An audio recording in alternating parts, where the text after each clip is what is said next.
Chat, the Dynasty deep dive gameplay is here. Ready to tap into it. Feel me?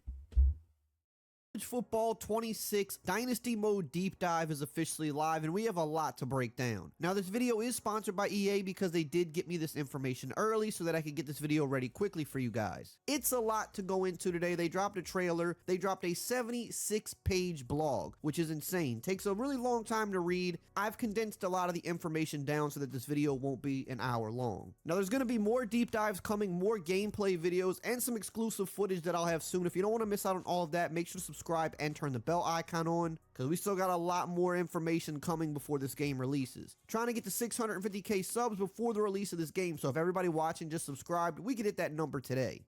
So to start out the deep dive, they mention how College Football 26 represents year 2 of their vision, a year focused on building on the foundation that was set last year. They've added a lot of stuff that the community wanted, they've listened to a lot of the feedback, and they've cleaned up some of the issues that they had. So let's start with building your coach. When starting your dynasty, you can create a coach or choose from over 300 real-life head coaches and coordinators, each with authentic playbooks, schemes, tendencies, stats, and coaching abilities. In Dynasty mode, you'll face real coaches with authentic playstyles both in games and on the recruiting trail. You can even hire them through the coaching carousel. If creating your own coach, New Gear Options lets you customize their look with everything from a hoodie and joggers to a quarter zip and jeans. You can even grace the sidelines with a sleeveless shirt and shorts. It's all up to you. You can now even customize your coach's demeanor and stance, whether calm and composed or fiery and intense, adding more personality to how they appear. You know we gotta go fiery and intense every time, gang.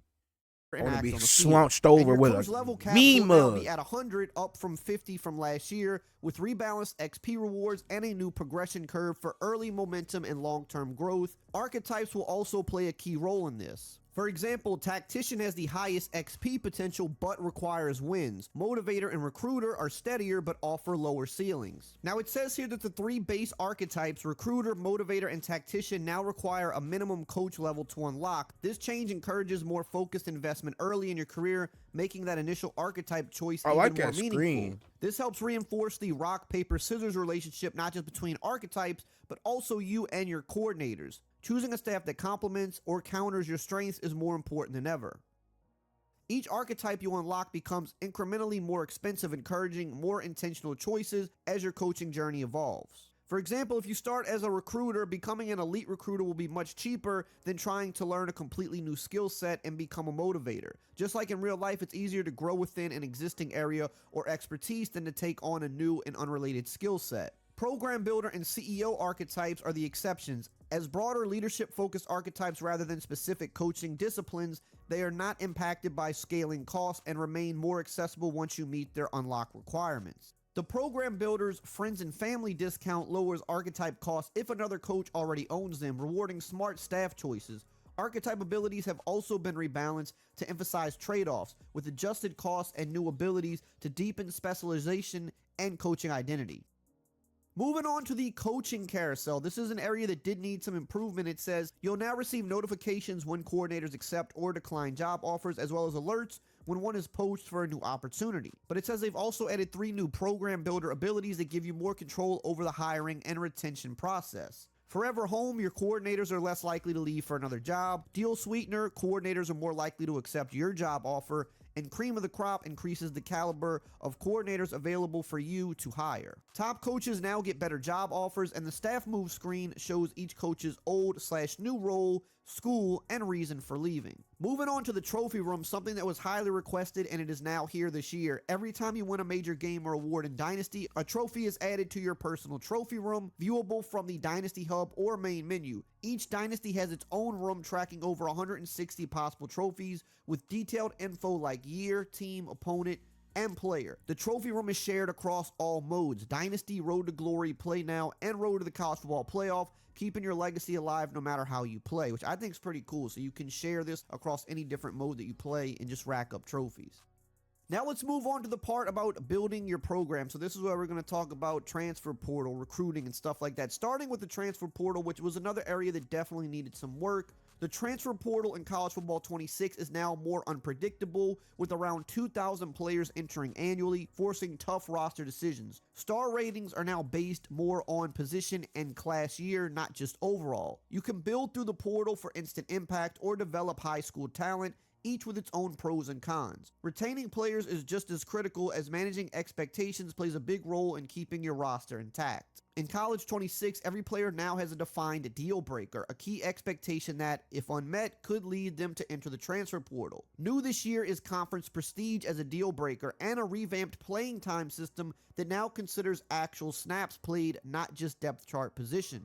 In College 26, every player now has a deal breaker, giving each one a clearly defined expectation and a chance to enter the portal if that expectation isn't met. Why every time a nigga spawn into the offseason, Jeremiah Smith is on the board? That shit never gonna happen, bro. Even players without playing time as their main deal breaker, especially QBs, 5 stars, and top backups, may still leave if they're not seeing the field as they would in real life. This adds realism, discourages talent hoarding, and brings risk to redshirting players, especially in online dynasties where cheese tactics are now more punishable. So you can't just hoard a bunch of players. They're going to want to leave if they're not playing. Which brings us to the dynamic deal breakers. These replace the fixed B grade threshold from College Football 25.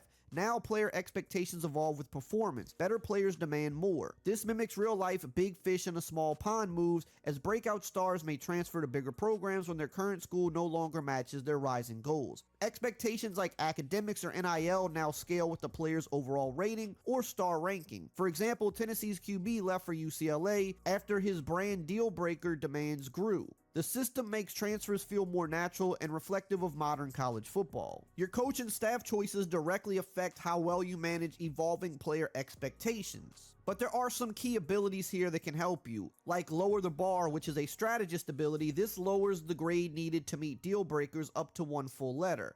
The family atmosphere master motivator ability reduces transfer likelihood even if expectations aren't met. Program Builder also has abilities such as Gift of Gab, Roster Retainer, and Full Refund. This improves the chances to persuade players to stay.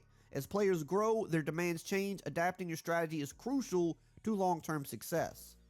Every program's identity is defined by its My School grades, which measures strengths and weaknesses across 14 categories. The grade curve has been rebalanced with fewer teams in the A-B range, making differentiation clearer between top-tier programs and the rest. A major change is in pro potential. Previously based on current rosters, it's now determined by a school's draft history over the past 4 seasons, tracked by position.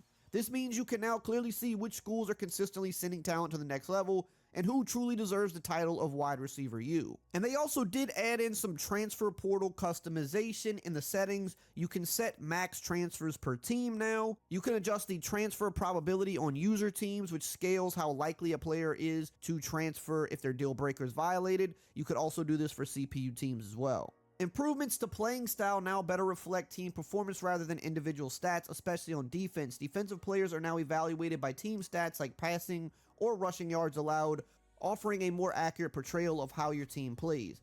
Additionally, starting grades for every team have been adjusted to align more closely with real-world standings, utilizing the new grading distribution for a fairer reflection. Now, Bro, we have to be able to bump up every grade though. Like, 25, it's a few teams that I rebuilt that's fucking academic prestige is in the gutter and you can't do nothing to get it up. It's fucking retarded. Now that brings us to something new that is called location-based recruiting. Visit costs will depend on how close a recruit lives to your campus. Visits can range from 10 to 40 recruiting hours, making local recruiting more efficient and forcing strategic choices based on geography and budget. The CEO archetype's more the merrier ability doubles weekly visit capacity from 4 to 8, while the strategist perk adds bonus XP when visitors come during wins. Stacking the strategist coordinator with the CEO's 8 visitor cap, and you can massively boost coach XP. Coordinating archetype perks like this is now key for fast staff progression. Scouting in College Football 26 is now more streamlined and impactful. Attribute displays have been standardized by position, making it easier to compare recruits across different archetypes. Now, when comparing two players at the same position, you'll see their shared attributes lined up the same way every time, making comparisons easier. Plus, the mind reader ability, which is for the strategist archetype, now reveals a recruit's development trait during scouting, not just campus visits, giving you an early edge in spotting high upside talent. They've also added something called recruiting battles. Instead of committing right away, the recruit raises their commitment threshold, giving two schools a short window to make one final push. It's a head-to-head sprint. The first to hit the new bar lands the recruit. No more mystery, just a clear fight to the finish. And they also did a lot of work with recruit generation. In College Football 26, it now generates 4,100 recruits per season, creating a deeper, more varied talent pool. Elite prospects, especially athletes, are rarer, making them more valuable. Brand exposure is now a key pitch for glamour positions like quarterback, running back, wide receiver, corner, and edge rusher, aligning with NIL expectations. Deal breakers and pitches have been rebalanced to create more overlap, requiring deeper scouting. High school recruits now start lighter, with more natural weight progression, and a new lean body type represents wiry, underdeveloped athletes, especially at the wide receiver position. Deal breakers and pitches now have more overlap, making it harder to quickly identify a recruit's ideal pitch. You'll need to dig deeper. They've also done a lot of work with the sway mechanic. It says sway is now clearer and more strategic in College 26. It lets you add a second or even third ideal pitch when your school doesn't align with the recruit's preferences. You'll now see the success probability before using it, based on how much motivational overlap exists. Successful sways are visually marked on your board, making it easy to spot recruits you've influenced. Success with sway still relies on pitch overlap, but the persuasive personality ability for the recruiter archetype will boost your odds. It's especially useful when you're behind and need a new path in. Used wisely, sway can shift a recruiting battle in your favor. They've also added some quality of life upgrades to recruiting, making it faster and easier to manage your board. Team needs are now pinned to the top of the prospect list and update in real time. Up and down arrows now show if you're rising or falling on a recruit's top schools. Red dots and highlights signal when the recruit enters a pitch stage or are close to committing. You can now favor recruits by double tapping triangle or Y, which helps track your top targets. New search filters include max star rating, pipeline level, and recruiting stage. And these tools will just help you recruit smarter, quicker, and stay focused. They've also done some work with player progression. It says player development is crucial to building a championship. In College 26, progression has been rebalanced and expanded to create more realistic growth, greater player differentiation, and clearer separation. I like the new archetypes. That's actually kind of insane. Signal caller, bump and run. Between programs. In College 26, player progression is more gradual and realistic. The number of skill group levels has increased from 10 to 20, allowing for smoother development. Players with high development traits, impact, star, and elite will progress more consistently, while physical changes like weight gain now occur during the offseason, reflecting player maturity. Your school's athletic facilities grade now impact player progression, with better facilities boosting development. This adds another layer to program building, highlighting the gap between elite schools and others. Moving on to physical abilities. In College 26, some abilities now require 2 attribute ratings to unlock, making top-tier abilities rare and increasing player differentiation. For example, Platinum Shifty will now require 97 change of direction and 96 acceleration for wide receivers. The archetype system has also been overhauled, introducing new player types and physical ability combinations to better reflect the diversity of players in college football. Player performance now directly influences their long-term potential. If a player excels during the season, they may upgrade their development trait during the offseason. Upgrading depends on their stats relative to the position, and it's harder to move up the higher their current trait. The Gains Getter ability, which is for the CEO archetype, increases the odds of upgrading. If a player's trait upgrades, you'll get a notification and see it highlighted in the training results screen.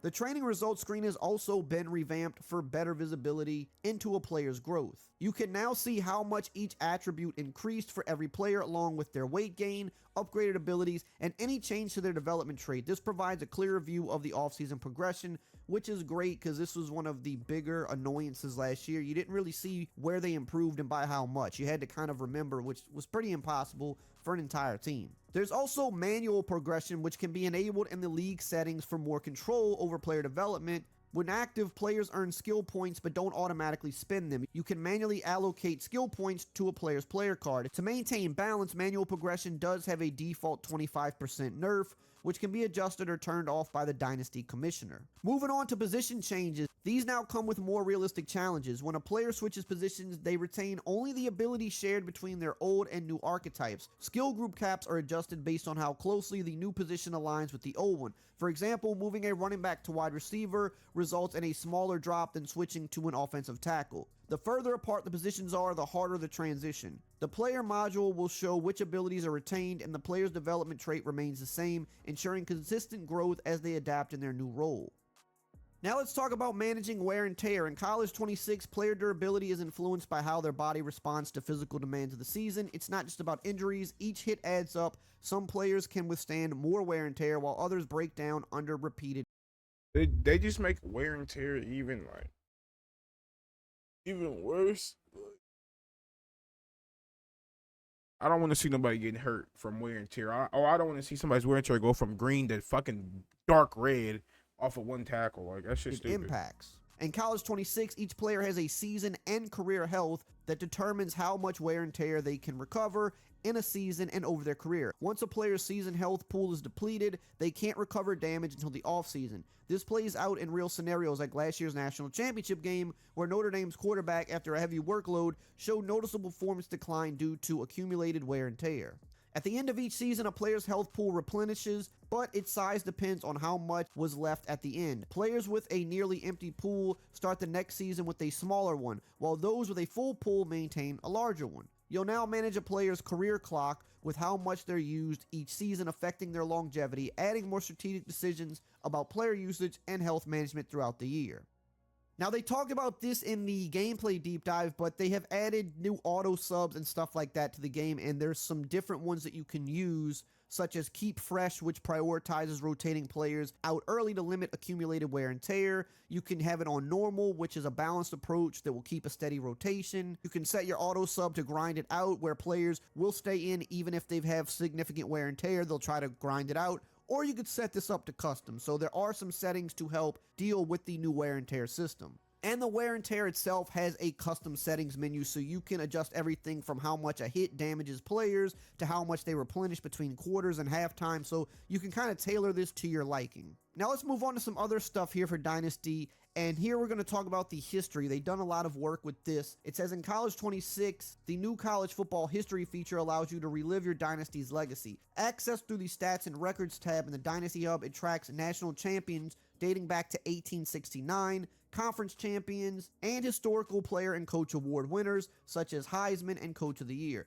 You can filter records by team or conference, exploring the evolution of conferences like the Pac-12.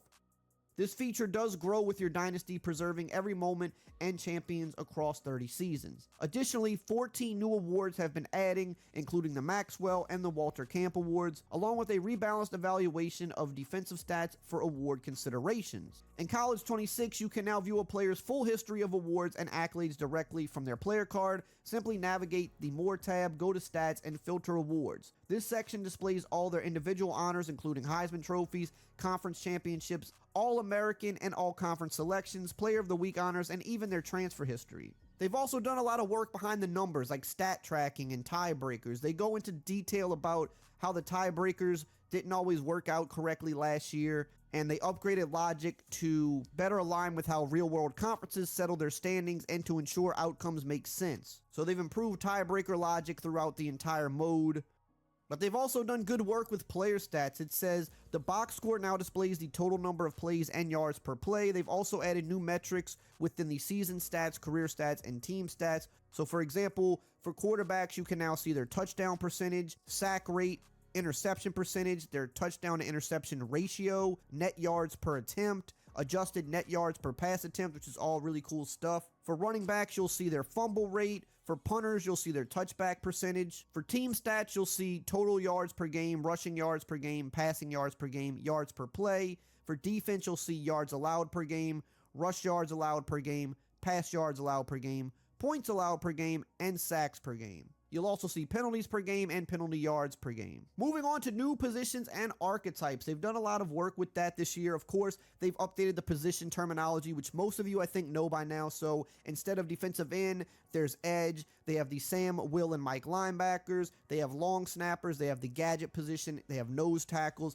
So now you're going to have the correct positions, and this helps a lot when it comes to team building and recruiting. They've also added some new archetypes, so some positions like wide receiver now feature 7 unique archetypes, each designed to capture a distinct play style. Here's a breakdown of which makes each one unique. So you have like a speedster wide receiver, which is a pure burner who takes the top off the defense, not a tactician but lethal in space. You have a route artist, you have the physical route runner, the elusive route runner, the gritty possession receiver. Let's read this. Let's read this. Let me show off my reading skills. Speedster, a pure burner who takes the top off of defense, not a technician, but lethal in open space. So when I see speedster, I ain't gonna lie, I should say Jeremiah Smith, but I'm thinking Ryan Williams or Tyreek Hill, or you feel me, them type of players. Route artist, precise, smooth, and always open. Wins with footwork and timing. Cooper Kupp, Devontae Adams, them type of players. Physical route runner, big body technician, but not fast. Great for contested third downs. AJ Brown, who's the top? Mike Williams, Mike Evans. Shifty before and after the catch, combines both smooth routes from Tank Dale. I want to see if I can give an example for every one of these. We got Tank Dale for elusive route runner. Gritty possession, tough, reliable, physical, ideal for option offenses. Blocking on the perimeter. That's a tight end. Who's a good blocking tight end? Darnell Washington. Gadget receiver, do it all player, built for trick plays and misdirections. Debo Samuel. That one fast ass nigga, what was it? Kentucky? He was a track star. His card was disgusting back in like Madden 17. If you know, you know. Contested specialist, dominates tight coverage, high points to Jeremiah Smith. That's Jeremiah Smith. The gadget receiver, a guy that could do it all. He could take snaps at QB and running back. You've got a contested specialist, so they're just getting more detailed with archetypes now, and this is going to play into what abilities they can get and how they can progress. Moving on to formation subs, one of the biggest requests last year, probably along with the trophy room for Dynasty, that's now here. This brings more creativity to your team strategy, allowing you to assign specific players to particular formations for mismatches and exploiting opponents' weaknesses. 50 formation subs per team. You can now set 50 formation substitutions, allowing for a wide variety of tactical advantages. The subs will carry over season to season unless a player leaves or you switch teams. If you switch playbooks, any formation shared between the old and new will retain the assigned subs, keeping your strategies intact. I think that's just a small but very good thing that they added there. Moving on to custom conferences and protected opponents, this is another area that needed work. They've been improved to ensure scheduling integrity across multi-year dynasties. You can now lock in annual matchups regardless of division changes, allowing rivalries like Michigan and Ohio State to persist every year. Most conferences support 1 to 2 protected opponents per team, depending on the number of teams in conference games. Some setups may not support protected opponents due to scheduling constraints. Customizing conferences, you can now enable and disable protected opponents and adjust other conferences settings via the conference rules screen. You can also regenerate all protected matchups with the R3 button. They've also made scheduling updates to align with real-world games and where they're played. They've also made updates to the college football playoff to fit the new format. This offseason, the college football playoff has changed so that now the top 4 teams in the college football playoff rankings receive first-round buys. Previously, the buys were... Congratulations to Ohio State, Georgia. I would say Alabama, but they literally just missed the playoffs. So congratulations to Ohio State, Georgia. I ain't gonna lie. I'll say Oregon and Texas. We're getting first-round buys for the next 12 years. Awarded to the 4 highest ranked conference champions. So that change is going to be in Dynasty mode as well. They've also just made some quality of life changes. For example, quick access to player info. Anytime a player appears in a spreadsheet, you can now press triangle or Y to open their player card, or R3 or the right stick to view their stats and award history. That's a great change that was needed. Player stats and attributes are everywhere. Anywhere they appear in a spreadsheet, you'll now be able to access their season stats and player module. In addition to the 2 new player module panels, you can now view a player's depth trait in the ability sub-panel. There's a quick access to the team schedule within the conference standings and top 25 poll screens. You can now press triangle or Y to view the full team schedule. In the Dynasty Hub, they've added a new tab called Members. The Members tab lets you see every user in your online Dynasty or every coach character in your offline Dynasty. For each team, it shows their username, their team, their top 25 rank, their current week matchup and result, platform, online status, and whether they're ready to advance. As a commissioner, the Members tab is now where you will make all your commissioner actions like adding or removing users, toggling autopilot, promoting or demoting, transferring Dynasty ownership, inviting new users, etc. And they've added crossplay, which I think most of you know by now, but yes, Dynasty mode will be crossplay this year. And there's some other little things that they added, like dynamic time of day. We learned about that yesterday in the presentation deep blog, but you now have dynamic time of day, so the lighting and all that stuff will change based on the time and the quarter. They've also added some Super Sim tempo adjustments. Teams who run up-tempo style of play will now have an increased number of snaps during their game, better reflecting their style of play. There also is broken records feedback. When a player in your team breaks a single game, season, or career record, you will now receive a full screen takeover, which is awesome. For the coach stats screen, for the coach stats, you can now see the offensive and defensive coordinator stats. They also made a force win update. It says when forcing a win or loss, it now says the name of the team you are forcing a win for, so you no longer have to guess which team is home or away. Combined opponent record. When viewing a team's schedule, you can now see their combined opponent record, giving you a quick snapshot of their strength of schedule. Advanced week confirmation. A confirmation pop-up will now appear when you go to advance to the next week, helping prevent accidental clicks that can cost you a national championship. You can now sim at 2 points in the season. When advancing the week, you can now sim to any week in the season rather than specific weeks, which is, I think, a great update as well. There's redshirt updates. Players can now play in postseason games without them counting against their redshirt eligibility. Additionally, now when you redshirt a player, it will not reset the entire depth chart. Instead, it will only alter the positions that player was in the depth chart for. Scouting ability info. If you'd like to know more about what an ability is when scouting a player, you can highlight the ability on the right side panel and it will display a tooltip informing you what it does. Moving on to Team Builder, it says, this has now received major updates following community's positive feedback. It's no longer in beta, which is great. You should get faster performance. The site is now 2 times faster, and it's now accessible on a wider range of devices, including lower-end machines. They added some expanded customization. Previously, it was limited to 10 custom images. You can now upload up to 5 megabytes of custom content per team, giving you more creative freedom to customize your teams with as many images and textures as you need within the file size limit. And Team Builder is now more integrated with the Dynasty mode, allowing for smoother and more seamless team creation and management. In College 26, you can also import your College Football 25 teams directly into the new game, preserving the time and creativity you invested in your previous creations. But there's more details here for Team Builder. So when it comes to your school grades, you can set your school grades and define their identity. These grades help shape your program's strengths and weaknesses, and you can select from unique templates to define your team's starting point. Whether you're aiming to be a powerhouse, a pro factory, or a cupcake trying to rise to prominence, there's a template that fits your vision. Choose a school identity template that matches your vision for your program. After selecting a template, you'll see your program's projected team prestige and my school grades. Some grades are shown in exact values, while others appear in ranges, which can vary based on other elements. Factors that influence grades. Stadium atmosphere is adjusted based on the size of the stadium you select. Championship contender, this grade depends on the team you replace in Dynasty mode as you inherit their preseason ranking. Coach stability, coach prestige, and conference prestige.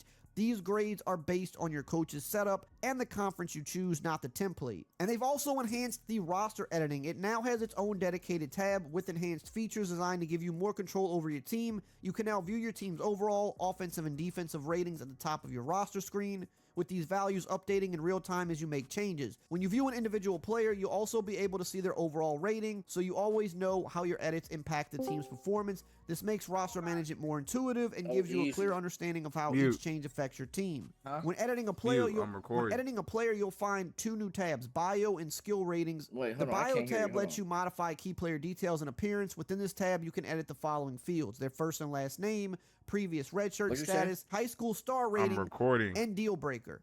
As mentioned in the Dynasty discussion, all players now have dynamic deal breakers, and the deal breaker threshold will determine when you import your team into Dynasty mode based on the player's final overall. In the Skill Ratings and Abilities tab, you can control the player's strength and growth. You can set their archetype, which determines their physical abilities. You can set their development trait, their potential, which impacts their skill caps. Physical abilities can be assigned a tier, none to platinum, based on the player's attributes, with prompts to adjust ratings if needed. You can also fully customize your recruiting pipelines. Each pipeline is assigned a tier 1 to 5, with tier 5 being the strongest. You can adjust these pipelines based on your school's history or strategic goals. You can also create up to 5 rivalries for your team builder team. Define the rival team, rivalry name, first year, all time.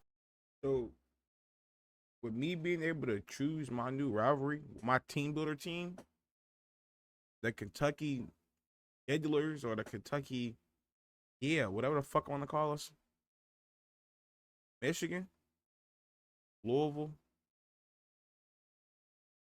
and some random ass teams in Cali. Time stats record, last game's winner, and score. This info carries into Dynasty mode. Simply set a rival and replace them with your team builder school. And they've also added some generic stadiums. It says there's 3 generic stadiums and a high school stadium to give you more flexibility when creating or customizing your team. All generic stadiums are small to medium sized and do not feature any team branding. Now, another big part of Dynasty mode is presentation, and yesterday we got a big presentation deep dive, and if you want to find out about all of those details, make sure you check out this video right here on the screen. All right. College football. That's it. Yeah.